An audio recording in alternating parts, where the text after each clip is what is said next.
UP के प्रयागराज में छठवें चरण में 25 मई को मतदान होगा। ऐसे में नामांकन प्रक्रिया की शुरुआत हो चुकी है। बुधवार यानी आज बीजेपी के प्रत्याशियों ने अपना अपना नामांकन दाखिल किया।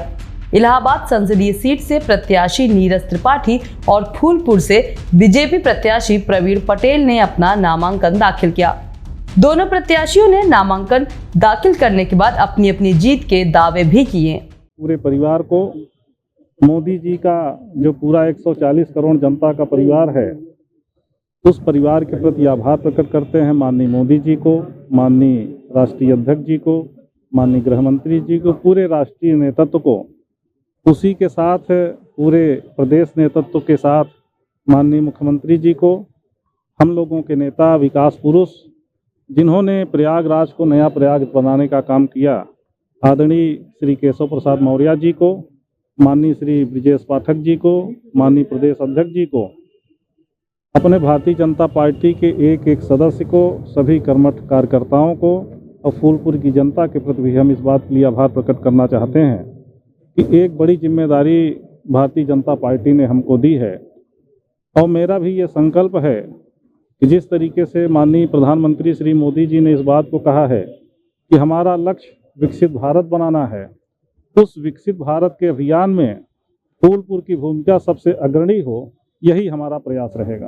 रवि जी, आप काफी दिन से कैंपेनिंग कर रहे हैं, फूलपुर से मौजूदा विधायक भी हैं।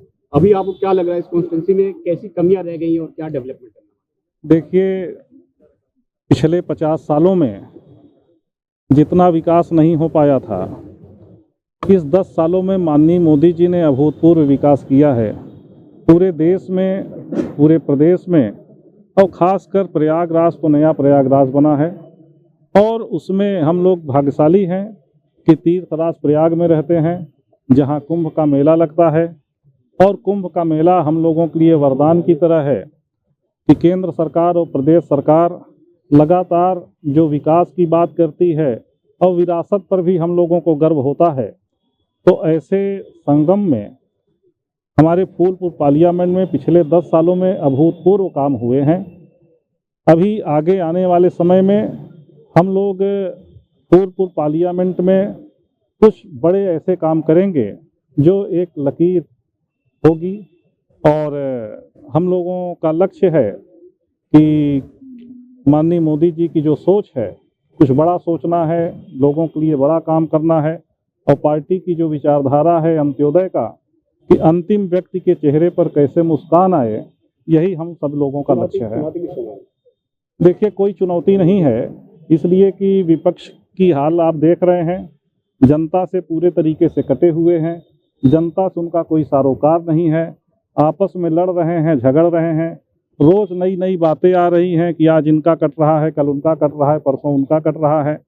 तो जिस प्रदेश के पूर्व मुख्यमंत्री जी जहां खुद चुनाव लड़ रहे हैं, उनको अगर ये भरोसा नहीं है कि हमको लड़ना है, कि हमारे परिवार के किसी सदस्य को लड़ना है। आपने देखा कि अपने भतीजे को उन्होंने उतारा और एक दिन बाद टिकट काट के खुद अपना चुनाव लड़ गए। जिस दल का नेता ऐसा हो, स्थिर सोच के, तो ऐसे लोग परिवार तो चला सकते हैं, देश और दल नहीं चला सकते। जी, मुझे जनता का प्यार और आशीर्वाद हर जगह मिल रहा है और मैं जीत के प्रति बिल्कुल सुनिश्चित हूँ। बस बात इतनी है मार्जिन की। पिछली बार हम 1,83,000 से जीते थे और इस बार उम्मीद, जैसा जनता कह रही है, कि इस बार 4 लाख पार से जीतेंगे। ये आपने इतने दिन से कैंपेनिंग कर रहे हैं, क्या लगा आपको जमुना पार में खासतौर? देखिए, जमुना पार में विकास हो रहा है। मैं जहाँ जहाँ जा रहा हूँ, मैं वहाँ देख रहा हूँ कि सारी योजनाएं लागू हो गई हैं, सब पे काम चल रहा है। 4,000 से ऊपर घरों में नल दिए जा चुके हैं। प्रधानमंत्री आवास योजना के तहत आवास बने हैं, उनका भी दिया जा चुका है, आवंटन हो चुका है, लोग रह रहे हैं उसमें। और विकास कार्य पूरी गति से चल रहा है। प्लांट पैकेज को लेके जो है काफी ज्यादा वो मेरी अपनी इच्छा है, मैं उस पर करूंगा जरूर। जीत के चुनौती कितना मान रहे हैं? 100%। चुनौती कुछ नहीं है, कोई चुनौती। किससे लड़ाई मान रहे हैं? किसी से नहीं। बीजेपी निकल रही है बिल्कुल साफ। 400 पार का जो पीएम मोदी का 450। 450 मेरी अपनी यूपी में यूपी 80 पार। इस चैनल को देखने के लिए लाइक करें, सब्सक्राइब करें और बेल आइकन दबाना ना भूलें।